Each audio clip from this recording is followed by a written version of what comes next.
Good morning. Welcome to Kenya News Update today. I'm your host, and we begin with a critical weather alert that affects every corner of our nation. The Kenya Meteorological Department has issued a stark warning. Heavy rains are expected to persist across the entire country until at least March 9th, 2026.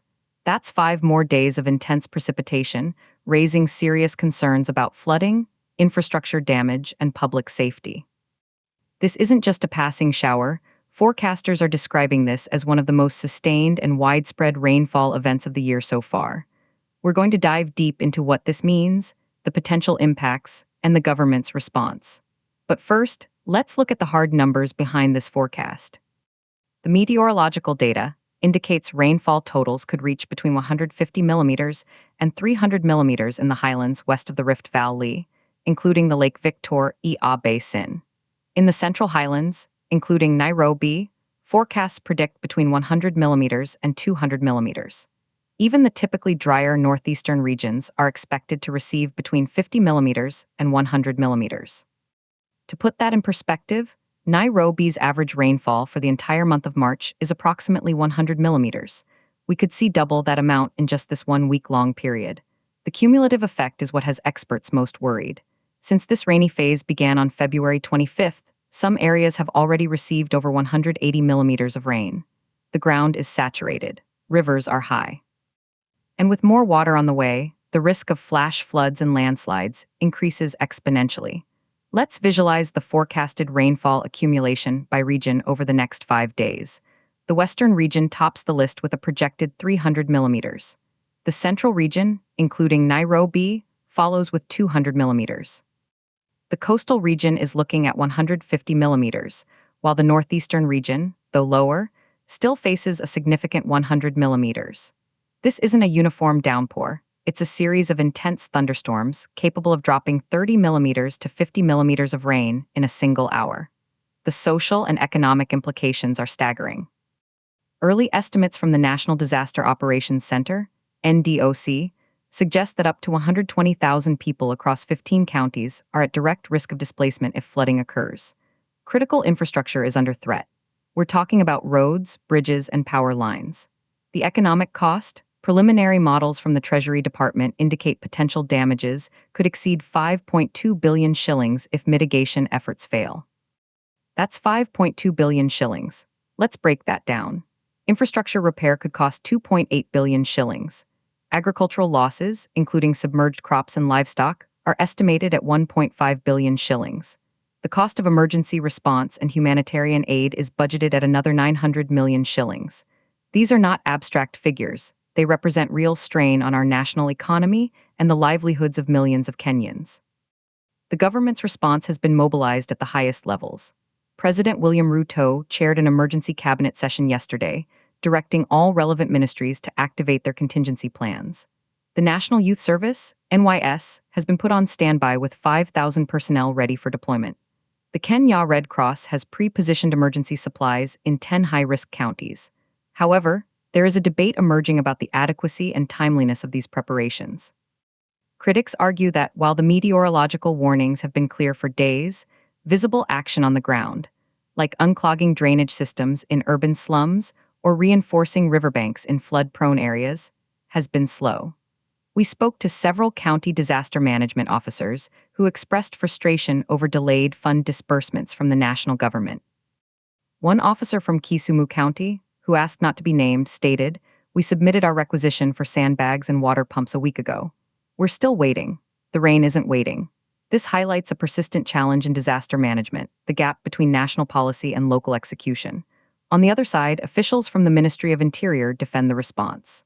Cabinet Secretary Prof. Kithure Kindiki appeared on national television last night to assure the public. "We have a robust, multi-agency framework in place," he said. "The National Police Service, the Kenya Defense Forces, and all county commissioners are part of this operation. Our primary goal is to prevent loss of life." The government has also issued directives to school administrators in high-risk zones, advising them to consider early closure if conditions deteriorate.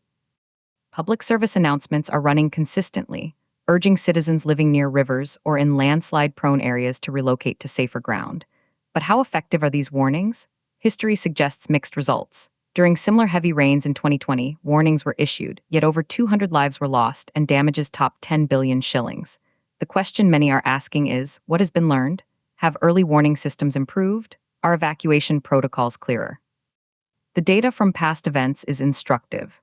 In the 2020 floods, response time from the initial alert to the deployment of aid averaged 72 hours.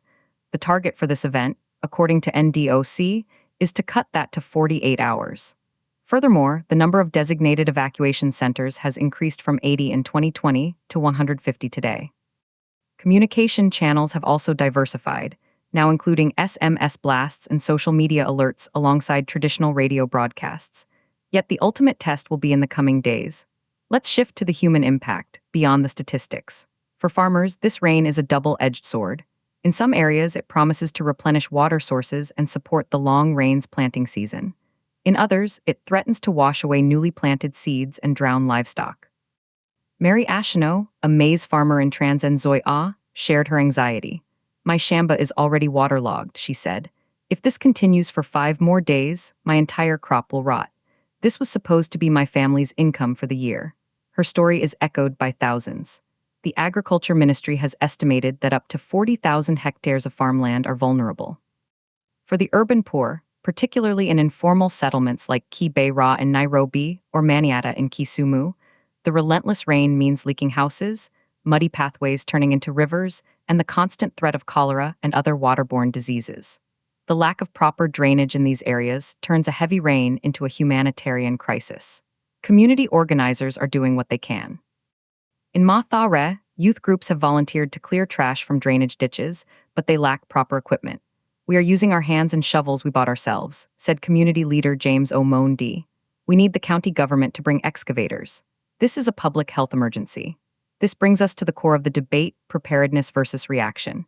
Is Kenya investing enough in long-term resilience, or are we stuck in a cycle of responding to disasters after they happen?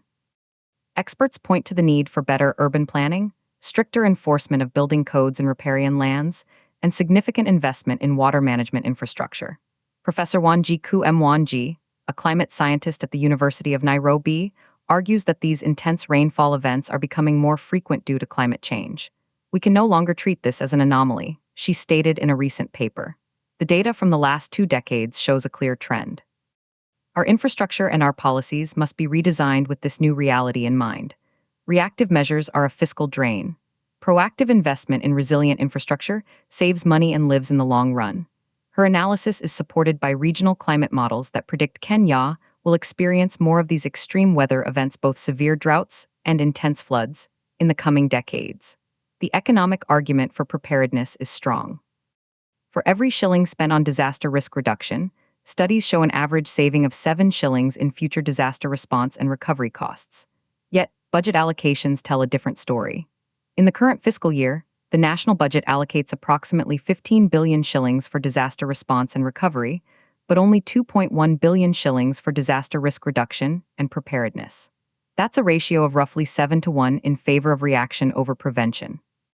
This imbalance is at the heart of the criticism facing the current administration. Opposition leaders have seized on the issue. In a press conference yesterday, the minority leader in the National Assembly questioned the government's priorities. "We are always running when the house is already on fire," he said. "Where is the sustained investment in the dams, the drainage systems, the weather radar technology that would give our people a real fighting chance?